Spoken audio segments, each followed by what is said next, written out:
بالله من الشيطان الرجيم بسم الله الرحمن الرحيم الذين قالوا إن الله عهد إلينا ألا نؤمن لرسول حتى يأتينا بقربان تأكله النار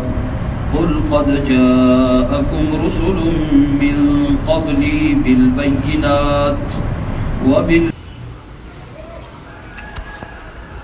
كنتم صادقين فإن كذبوك فقد كذب رسل من قبلك جاءوا بالبينات والزبر والكتاب المنير كل نفس ذائقة الموت وإنما توفون أجوركم يوم القيامة فمن زحزح عن النار وأدخل الجنة فقد فاز وما الحياة الدنيا إلا متاع الغرور الذين قالوا وہ لوگ کہ جنہوں نے کہا ان اللہ کہ بے شک اللہ تبارک و تعالی نے عہد الینا ہمارے ساتھ عہد کر رکھا ہے اللہ نؤمن لرسول کہ ہرگز ہم ایمان نہیں لائیں گے لرسول کسی رسول پر حتی یأتینا بقربان یہاں تک کہ وہ رسول لے کر کے آئے ہمارے پاس بقربان ایسی قربانی تأکلہ النار کہ جس قربانی کو آگ کھا جائے قل آپ فرما دیجئے قد جاءکم رسل من قبلی تحقیق لائے تمہارے پاس کئی سارے رسول مجھ سے پہلے بالبینات واضح نشانیاں وبالذی قلتم اور وہ چیز بھی قلتم جو تم نے کہی فلم قتلتموہم تو کس وجہ سے تم نے ان کو قتل کیا ان کنتم صادقین اگر تم سچے لوگ ہو فإن کذبوک پھر اگر وہ آپ کو جھٹلا دے فقد کذب تو تحقیق جھٹلائے جا چکے رسول کئی سارے رسول من قبل کا آپ سے پہلے جاؤ بالبینات جو وعدے نشانیاں لائے والزبر صحیفے لے کر کے آئے وبالکتاب المنیر اور روشنی دینے والی کتاب لے کر کے آئے کل نفس ذائقۃ الموت ہر ذی روح نے ذائقۃ الموت موت کا ذائقہ چکھنا ہے وانما توفون اور ضرور توفون تمہیں بدلہ دیا جاوے گا اجورکم تمہارے اجروں کا تمہاری مزدوری کا یوم القیامت قیامت کے دن فمن زحزح عن النار سو جس شخص کو آگ سے بچا لیا گیا وادخل الجنہ اور جنت میں داخل کر دیا گیا فقد فاز یقیناً یہ آدمی کامیاب ہے وما الحیات الدنیا الا متاع الغرور اور دنیاوی زندگی نہیں مگر متاع الغرور دھوکے کا سامان الذین قالوا وہ لوگ جنہوں نے کہا ان اللہ کہ بے شک اللہ تبارک و تعالی نے عہد الینا ہم سے وعدہ کر رکھا ہے عہد لے رکھا ہے اللہ نؤمن کہ ہرگز ہم ایمان نہ لائیں لرسول کسی رسول پر حتی یأتینا یہاں تک کہ وہ رسول لائے ہمارے پاس بقربان ایسی قربانی تأکلہ النار کہ جس کو آگ کھا جائے قل آپ فرما دیجئے قد جاءکم تحقیق لائے تمہارے پاس رسول کئی سارے رسول من قبلی مجھ سے پہلے بالبینات واضح نشانیاں وبالذی قلتم اور وہ بات بھی وہ چیز بھی قلتم جو تم نے کہی فلم قتلتموہم تو کس وجہ سے تم نے ان کو قتل کیا ان کنتم صادقین اگر تم سچے لوگ ہو فإن کذبوک تو پھر بھی اگر یہ لوگ اے پیغمبر آپ کو جھٹلا دیں تو فقد کذب رسل تو جٹلائے جا چکے کئی سارے رسول من قبل کا آپ سے پہلے، جاؤ بالبینات جو لائے تھے وعدے نشانیاں، والزبر صحیفے، والکتاب المنیر روشن کر دینے والی کتاب، کل نفس ذائقۃ الموت ہر جان موت کا ذائقہ چکھے گی، وانما توفون اجورکم اور تمہیں پورا پورا بدلہ دیا جائے گا، یوم القیامت قیامت کے دن، فمن زحزح عن النار سو جس شخص کو آگ سے بچا لیا گیا، دور کر دیا گیا، وادخل الجنت جنت میں داخل کر دیا گیا، فقد فاز سو یہ شخص کامیاب ہو گیا، وما الحیات الدنیا الا متاع الغرور نہیں ہے دنیاوی زندگی مگر متاع سامان الغرور دھوکے کا سامان ہے۔ کل کے درس میں یہودیوں کی ایک بری خصلت کا تذکرہ ہوا تھا اور مسلمانوں کو تنبیہ کی گئی تھی کہ آپ نے یہ والا وصف نہیں اپنانا بلکہ اس کے مقابلے میں سخاوت کو اپناؤ، بخل کو اپنے آپ سے دور کر دو۔ بخل یہودیوں کی ایک صفت تھی، ایک ان کے اندر بری عادت تھی بخل والی، کہ اس کے نتیجے میں آ کر کے انہوں نے یہ جملہ تک کہہ دیا کہ صدقہ ہم کیوں دیں، کیا کوئی اللہ فقیر ہو گیا، ہم مالدار ہیں کہ اللہ ہم سے مانگ رہا ہے۔ تو ایسی باتیں کہنی پڑ گئی ان کو کہ وہ بخل کا یہ نتیجہ ہوا، بڑی بری خصلت ہے۔ اور آپ علیہ الصلوۃ والسلام نے ارشاد فرمایا بیماریوں میں بہت بری مرض ہے بخل، بہت بری مرض ہے۔ اس لیے پہلے بخل کا تذکرہ ہوا، اور یہودیوں خصوصی طور پر اہل کتاب میں سے یہودی جو تھے یہ طرح طرح کے ہیلے بہانے کر کے حق بات کو ٹھکراتے تھے، ورنہ قرآنی الفاظ میں بھی یہ بات معلوم ہوتی ہے کہ یہودیوں کو پوری طرح سے علم تھا نبی علیہ الصلوۃ والسلام کا، یہاں تک کہ اپنے بیٹوں سے زیادہ ان کو پہچانتے تھے۔ یجدونہ مکتوبا اپنی کتابوں میں ان کو لکھا ہوا پاتے تھے، تمام علامتیں موجود تھی، اس کے باوجود بھی صرف ہٹ درمی، ضد، عناد کی وجہ سے جٹلا دیتے تھے۔ وجہ کیا تھی؟ پچھلے درسوں میں گزر چکا، وہ اپنی چدراہٹ برقرار رکھنا چاہتے تھے۔ اگر نبی علیہ الصلوۃ والسلام کو نبی مانیں گے تو پھر تو نبی کی بھی ماننی پڑے گی، اور نبی علیہ الصلوۃ والسلام تو پھر ہر بری چیز سے روکیں گے۔ انہوں نے جو مال اکٹھا کیا ہوا تھا، وہ جو جاہل لوگ تھے ان کے مال ہڑپ کر دینا ان کے ہم مذہب میں تو درست تھا، کھا لیتے تھے، کہتے تھے کہ ہمیں ان کے بارے میں باز پرس ہوگی نہیں، یہ جو جاہل لوگ ہیں ان کا مال ہمارے لیے کھا لینا یہ کوئی بری بات تو نہیں ہے، بہت ہمارا حق ہے کہ ہم کھائیں ان کا مال۔ تو ایسی باتیں جب وہ کرتے تھے نا، تو اگر نبی علیہ الصلوۃ والسلام کو تسلیم کر لیتے، چودراہٹ ختم، مال ختم، وہ ملنا نہیں تھا، اس لیے وہ جائز ناجائز طریقے سے اکٹھا کیا ہوا مال وہ اپنے آپ سے جدا ہوتا ہوا نظر آ رہا تھا، اس لیے انہوں نے طرح طرح کے ہیلے بہانے تراشے، اور پھر تراش کر کے پھر اس کے ساتھ حق بات کو جٹلا دیا۔ اور یہ کوئی صرف انہی کا نہیں، پہلے سے وتیرہ چلا آ رہا تھا۔ حضرت شعیب علیہ الصلوۃ والسلام نے اپنی قوم کو روکا، او میری قوم، یہ جو تمہارے اندر بری خصلت آ گئی ہے نا کہ جب لیتے ہو تو پورا پورا دیتے ہوئے ڈنڈی مار جاتے ہو، ناپ میں کمی، تول میں کمی کر دیتے ہو، یہ مت کرو، بقیت اللہ خیر لکم، یہ جو باقی رہ جائے نا لوگوں کے حقوق ادا کر کے، یہ تمہارے لیے مال بہتر ہے۔ تو انہوں نے کہا یا شعیب اصلاتک تأمرک ان نترک ما یعبد آباؤنا، اے شعیب کیا تیری نماز جو تو پڑھتا ہے یہ تجھے روکتی ہے کہ ہم ان کی عبادت نہ کریں، او ان نفعل فی اموالنا ما نشاء، کہ ہم اپنے مالوں میں جو ہے وہ کریں گے، تم کون ہوتے ہو کہ جو ہمیں یہ روکو کہ مال میں اس طرح نہیں کرنا، اس طرح کرنا ہے۔ یا شعیب ما نفقہ کثیرا مما تقول، شعیب تیری باتیں سمجھ نہیں آتی، تو کیا کہتا، تو کیسے کہتا ہے پورا مال دے دیں گے، تو کیسے ہم اپنے بچوں کا پیٹ بھریں گے؟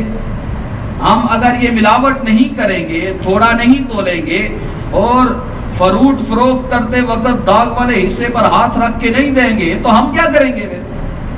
پھر ہمیں تو جو منڈی سے سودا مل گیا سو اگر اس کو ہم آگے فروخت نہیں کریں گے اس انداز سے تو پھر ہمارے بچوں کا پیٹ کیسے پلے گا؟ ما نفقہ کثیرا مما تقول، مولوی صاحب تمہاری باتیں سمجھ میں نہیں آتی۔ تو یہ تو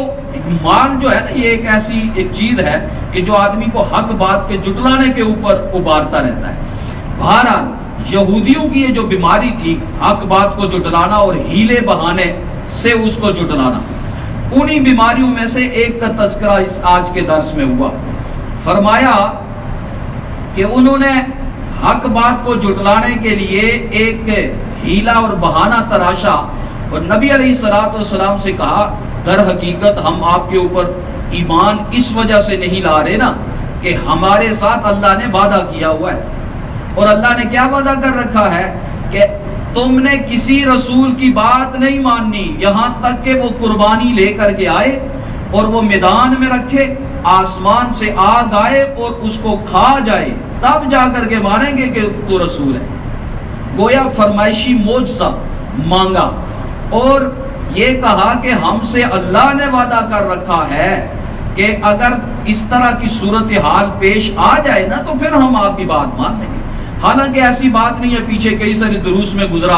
انہوں نے کئی سارے سوالات کیے اور آخر میں جا کر کے کہا جی ساری باتیں آپ کی ٹھیک ہے، جنت میں پہلے کیا کون سا پھل ملے گا، بچہ پیدا ہوتا ہے، بچی پیدا ہوتی ہے، اس کا پیچھے کیا رونما چیزیں ہوتی ہیں، سارے کے سارے جوابات سے تسلی پانے کے بعد کہا اچھا آخری سوال یہ ہے کون سا فرشتہ آپ پر وحی لے کر کے آتا ہے؟ کہا جبرائیل لے کے آتا ہے۔ اچھا جبرائیل کے ساتھ ہماری دشمنی ہے، پھر نہیں مانے، یعنی آخر میں جا کر کے بات وہی کرنی ہے۔ تو یہاں بھی اللہ تبارک و تعالی نے اسی اسلوب میں جواب ارشاد فرمایا۔ اور یہ اس سے پہلے حضرت امام راضی رحمہ اللہ نے اپنی تفسیر میں لکھا ہے کہ سابقہ انبیاء جو ہے وہ اپنی رسالت کے اوپر بطور نشانی کے یہ معجزہ پیش کیا کرتے تھے کہ وہ قربانی لاتے تھے، اس قربانی کو آسمان سے آگ آ کر کے کھا جایا کرتی تھی، یہ ان کا ایک معجزہ ہوتا تھا اور ان کی صداقت کی علامت ہوا کرتی تھی۔ البتہ دو نبیوں کو اس سے استثناء حاصل تھا، حضرت عیسیٰ علیہ الصلوۃ والسلام اور حضرت محمد عربی صلی اللہ علیہ وآلہ وسلم، ان کو استثناء حاصل تھا۔ پھر بھی انہوں نے یہ معجزہ آپ علیہ الصلوۃ والسلام سے مانگا۔ اور پہلے سابقہ امتوں میں یہ ہوتا تھا کہ جو بھی قربانی کرنی ہوتی تھی نا تو سوختنی قربانی اس کو کہا جاتا تھا۔ کوئی بھی آدمی کوئی اللہ کے راستے میں چیز دینا چاہتا نا تو وہ میدان میں لا کر کے رکھتا تھا، اور بائبل میں تو ابھی بھی مذکور ہے کہ اوپر سے آسمانی آگ آتی تھی اور اس کو کھا جاتی تھی، یہ قبولیت کی علامت ہوتی تھی۔ اور خود قرآن مجید میں بھی موجود ہے، حضرت آدم علیہ الصلوۃ والسلام کے دو صاحبزادے تھے، ایک قابیل اور دوسرے حابیل، اور ان دونوں کا آپس میں کسی وجہ سے نزاع ہو گیا، جھگڑا ہو گیا۔ زیادہ روایتوں میں یہی آتا ہے کہ وہ شادی کے مسئلے میں ہی تھا کہ وہ جس کو پسند کرتا تھا وہ دوسرے کے ساتھ حق بنتا تھا، تو ہو نہیں سکتی تھی، لیکن دونوں نے ارادہ کیا کہ قربانی کریں۔ تو قربانی کے لیے دونوں نے اپنی قربانی پیش کر دی، تو حضرت حابیل کی قربانی قبول ہوئی، آسمان سے آگ آئی اور اس کو کھا گئی، اور قابیل کی قربانی قبول نہیں ہوئی، تو اس نے پھر حضرت حابیل کو قتل کر دیا۔ سب سے پہلا قتل یہ اس دھرتی پہ ہوا، اس کا تذکرہ مفصل قرآن مجید میں موجود ہے۔ البتہ پہلی شریعتوں میں یہ ہوتا تھا صدقہ بھی اور مال غنیمت بھی، جو جہاد میں مال حاصل ہوتا تھا اس کو میدان میں رکھ دیا جاتا تھا، آسمان سے آگ آ کر کے اس کو جلا دیتی تھی۔ امت کے لیے خود اس کا استعمال کیا ہوتا تھا؟ ناجائز، امت نہیں استعمال کر سکتی۔ اور آپ علیہ الصلوۃ والسلام نے ارشاد فرمایا مجھے بہت ساری خصوصیات دی گئی ہیں، ان خصوصیات میں سے ایک خصوصیت یہ بھی ہے احلت لنا الغنائم، غنیمت کا مال ہمارے لیے کیا ہے؟ حلال ہے۔ فَكُلُوا مِمَّا غَنِمْتُمْ، جو تمہیں غنیمت میں ملے، جو کافروں سے تم حاصل کرو اس مال کو کھاؤ، اور یہ مال بڑا پاکیزہ ہے۔ لہذا یہ بھی انہوں نے فرمائشی جب معجزہ پیش کیا نا تو نبی علیہ الصلوۃ والسلام کی زبان سے اللہ تبارک و تعالی نے جواب ارشاد فرمایا، قل آپ فرما دیجئے قد جاءکم رسل من قبلی بالبینات، مجھ سے پہلے کئی سارے رسول آئے، بالبینات وعدے نشانیاں لے کر کے آئے، معجزے تمہیں دکھائے، وبالذی قلتم وہ چیز بھی تمہیں دکھلائی جو تم کہہ رہے ہو۔ یعنی سابقہ انبیاء نے وہی والا معجزہ جو تم نے مانگا نا وہ دکھایا۔ چنانچہ تورات کی اب موجودہ تورات میں بھی یہ موجود ہے کہ حضرت الیاس علیہ السلام بال نامی بت کی وہ پرستش کرنا شروع ہو گئے یہودی، تو حضرت الیاس علیہ السلام نے ان سے کہا کہ اچھا تم بھی ایک بیل لے کر کے آؤ، میں بھی لے کر کے آتا ہوں، تم اپنے بت بال کے نام پہ قربان کرو، میں اللہ کے لیے قربان کرتا ہوں، دیکھتے ہیں کس کی قربانی قبول ہوتی ہے۔ تو حضرت الیاس علیہ السلام کی قربانی قبول ہو گئی، آگ آئی اور اس کو کھا گئی، لیکن پھر بھی انہوں نے بجائے اس کے کہ مانتے بلکہ ان کے قتل کے درپے ہو گئے، تو ان کو وہ اپنا وطن چھوڑنا پڑا۔ اس لیے قرآن کہہ رہا ہے وَبِالَّذِي قُلْتُمْ، جو تم نے کہا وہ معجزہ بھی پیش کیا، فَلِمَ قَتَلْتُمُوهُمْ، سو تم پھر ان کو کیوں قتل کرنے لگے، ان کنتم صادقین، اگر تم اپنی بات میں سچے تھے کہ معجزہ دکھاؤ گے تو مان لیں گے۔ پھر نبی علیہ السلام کو تسلی دی گئی، فرمایا کہ یہ ان کا جھٹلانے والا جو یہ کام ہے نا، یہ کوئی آج کا نہیں، ان کے آباء و اجداد سے چلا آ رہا ہے، لہذا آپ کو پریشان ہونے کی ضرورت نہیں۔ فَإِن كَذَّبُوكَ، اگر یہ لوگ آپ کو جھٹلائیں، فَقَدْ كُذِّبَ رُسُلٌ مِّن قَبْلِكَ، کئی سارے رسول آپ سے پہلے جھٹلائے جا چکے، لہذا وہ کہتے ہیں جب مصیبت عام ہو جائے نا تو پھر وہ خفیف ہو جاتی ہے، ہلکی ہو جاتی ہے، تو یہ کوئی نئی بات نہیں ہے، پرانی بات ہے۔ جیسے کوئی مرض کسی کو لگی ہوئی ہو تو اجنبی سی ہو، پہلی دفعہ نام سنا ہو، کسی اور کو ہے نہیں تو بندہ بڑا پریشان ہو جاتا ہے، پھر پتہ چلا یہ گردوں کا مرض تھا اور یہ فلانے کو ہوا تھا، ٹھیک ٹھاک ہو گیا، فلانے کو بھی ہوا تھا، فلانے کو بھی، تو بندہ تسلی میں آ جاتا ہے۔ تو فرمایا آپ سے پہلے بھی یہ بات ہو چکی، وہ زبر صحیفے لے کر کے آئے۔ زبر صحیفہ کتابچہ کی شکل میں ہوتا تھا، پند و نصائح پر مشتمل وہ رسالہ ہوتا تھا، دیگر احکامات اس میں نہیں ہوا کرتے تھے۔ والکتاب المنیر، روشن کتاب جس میں تمام احکامات ہوں، سیاست اور دیگر جتنے بھی معاملات زندگی ہیں تمام مذکور ہوں، وہ کتاب منیر ہے۔ فرمایا آج کی بات یہ ہے کہ یہ جھٹلا رہے ہیں، لیکن ایک دن آنے والا ہے جس دن حساب کتاب دیا جائے گا۔ کل نفس ذائقۃ الموت، کوئی ایسی جان نہیں جو جس کو روح مل چکی ہے وہ روح زائل بھی اس سے ہوگی، موت کا ذائقہ اس نے چکھنا ہے۔ وَإِنَّمَا تُوَفَّوْنَ أُجُورَكُمْ يَوْمَ الْقِيَامَةِ، اور یہ بھی بات ذہن میں رکھو، سارے کے سارے بدلے پورے دیے جائیں گے قیامت کے دن۔ قیامت کے دن سارے اعمال کا بدلہ دینا ہے، یہ ہر آدمی کو ہر آن ہر گھڑی اپنے مغز میں بٹھا لینی چاہیے یہ بات کہ میں جو قول کہہ رہا ہوں، جو فعل کر رہا ہوں، میں نے اس کا جواب دینا ہے۔ انما توفون اجورکم یوم القیامہ فمن زحزح عن النار، جس کو آگ سے بچایا گیا، جنت میں داخل کر دیا گیا، فقد فاز، یہ یقینی بات ہے یہ آدمی کیا ہو گیا، کامیاب۔ یہاں سے وہ بات صوفیہ کی بات بھی بالکل رد ہو جاتی ہے جو کہتے ہیں کہ ہم عبادت اس لیے تھوڑا ہی کرتے کہ ہم جنت میں چلے جائیں یا ہمیں آگ سے بچ جائے، اللہ کی مرضی ہے ہمیں جہنم میں ڈال دے، جہنم میں بھی ڈال دیا تو کچھ بھی نہیں ہوگا، ایسی بات ہرگز نہیں۔ سب سے بڑی کامیابی قرآن نے یہ ذکر کی ہے، کامیابی یہی ہے۔ اس لیے یہ کہہ دینا کہ مجھے کوئی جنت کی ضرورت نہیں اور جہنم سے بچنے کی ضرورت نہیں، بس ہم تو عبادت صرف اللہ کے لیے کرتے ہیں، عبادت تو اللہ ہی کے لیے ہے، لیکن اللہ کے رضا کی جگہ ہے جنت، اس لیے جنت کو مانگنا چاہیے۔ فرمایا جنت الفردوس مانگ، جنت الفردوس، اس لیے یہ صرف ہوائی باتیں ہو جائیں گی، ورنہ جنت کا سوال خود مذکور ہے، اللہم انی اسألک الجنہ، اللہم انی اسألک الجنہ۔ ایک صحابی تھے، آپ علیہ السلام نے بیان فرمایا، حوروں کا تذکرہ ہوا وغیرہ ذالک، تو انہوں نے فرمایا یا رسول اللہ اگر میں شہید ہو جاؤں مجھے مل جائے گی؟ تو آپ نے فرمایا ہاں، وہ گئے جا کر کے شہید ہو گئے۔ ایک صحابی تھے، انہوں نے نبی علیہ السلام کو یہ جو ضرورت کا سامان تھا وضو وغیرہ کے لیے وہ پیش کیا، تو آپ علیہ السلام نے خوش ہو کر کے فرمایا اچھا کیا مانگتا ہے سو مانگ۔ انہوں نے کہا یا رسول اللہ جنت میں آپ کا پڑوس مانگتا، جنت میں آپ کا پڑوس مانگتا ہوں۔ تو آپ علیہ السلام نے یہ نہیں فرمایا جاؤ ٹھیک ہے مل گئی، بلکہ فرمایا اچھا ٹھیک ہے پڑوس بھائی ایسے ہی تو نہیں مل جاتا نا، اب کثرت سجود کے ساتھ جو ہے نا وہ میری معاونت کرتے ہیں، زیادہ آپ سجدے کیا کرو، پہلے 2 نفل پڑھتے تھے نا اب 4 پڑھا کرو، کیونکہ یہ کوئی چھوٹی معمولی چیز نہیں ہے کہ جو تم مانگ رہے ہو۔ اور پھر اس انسان ایمان والے کی جان اور مال اللہ نے لے لی ہے، کہا تجھے کیا ملے گی؟ جنت ملے گی۔ فرمایا فمن زحزح عن النار، جس کو آگ سے بچا لیا گیا، جنت میں داخل کر دیا گیا، یہ آدمی کیا ہو گیا؟ کامیاب ہو گیا۔ 100% یہ آدمی کیا ہے؟ کامیاب۔ اب ایک بات تو ذہن میں آتی ہے کہ جنت میں کامیابی ہے، یہ تو یقینی بات ہے، قرآن کی نص ہے، اس میں تو کوئی اشتباہ والی بات نہیں ہے۔ جنت ملے گی کیسے؟ تو ان الذین آمنوا وعملوا الصالحات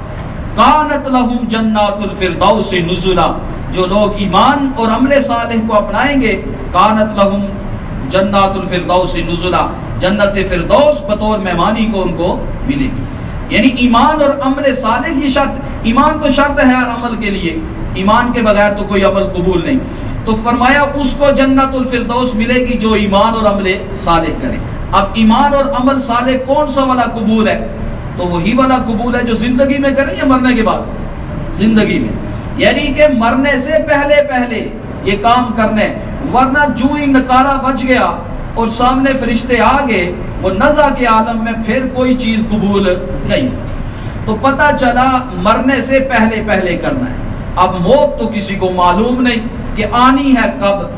موت کا کسی کو پتہ کوئی نہیں ہے، کسی کو بھی معلوم نہیں کہ میں نے مرنا کب ہے۔ تو پتہ چلا ہمہ وقت، ہر آن ہر گھڑی آدمی کے پاس ایمان اور عمل صالح رہنا چاہیے اگر وہ جنت کا طلبگار ہے۔ اور یہ یقینی بات ہے کہ کامیابی کہاں ہے؟ جنت، کامیابی جنت میں۔ فمن زحزح عن النار، جس کو آگ سے بچا لیا گیا، وادخل الجنہ، جنت میں داخل کر دیا گیا، فقد فاز، سو یہ کامیاب ہو گیا۔ وَمَا الْحَيَاةُ الدُّنْيَا إِلَّا مَتَاعُ الْغُرُورِ، اور یہ بات ذہن میں رکھو، دنیاوی زندگی دھوکے کا سامان ہے، دنیاوی زندگی دھوکا ہے، دھوکے میں ڈال دیتی ہے آدمی۔ آدمی سمجھتا ہے بس صرف یہی دنیا ہی دنیا ہے، اسی میں لگا رہے۔ نہیں بھائی، جب آزاد ہو جائے تو پھر اپنا وہ جو اللہ بلا رہا ہے اس کی طرف جانا چاہیے۔ جو امر جو حکم اس وقت میری طرف متوجہ ہے، کسب الحلال یہ بھی فریضہ ہے، حلال کمانا یہ فریضہ ہے، فرض ہے، لیکن فرمایا بعد الفرائض، یہ نہیں کہ بس بندہ اب بیٹھ گیا دکان پہ، وہ جی مولوی صاحب حلال کمائی کرنا بھی تو فرض ہے نا۔ او بھائی جان فرض تو ہے لیکن فرائض کے بعد ہے۔ نماز نہ پڑھے کیسے رہے گی برکت؟ برکت ہی ختم ہو گئی۔ آدمی نماز نہیں پڑھتا، زکوٰۃ ادا نہیں کرتا، وہ مال ہی گندا ہو گیا، سارا کا سارا مال گندا ہو گیا۔ احکام بجا لانے ضروری ہے۔ تو ایمان اور عمل صالح یہ دو چیزیں ہیں۔ دنیاوی زندگی قرآن کی نص کہہ رہی ہے یہ بالکل دھوکہ ہے، جو کہا سنا اللہ تبارک و تعالی عمل کرے۔ الحمدللہ رب العالمین والعاقبۃ للمتقین والصلاۃ والسلام علی اشرف الانبیاء والمرسلین اللهم اعنا على ذكرك وشكرك وحسن عبادتك اللهم اكفنا بحلالك عن حرامك واغننا بفضلك عمن سواك اللهم لا مانع لما اعطيت ولا معطي لما منعت ولا ينفع ذا الجد منك الجد اللهم انا نسألك علما نافعا وعملا متقبلا ودعاء مستجابا ورزقا طيبا واسعا وشفاء من كل داء ربنا تقبل منا انك انت السميع العليم برحمتك يا ارحم الراحمين۔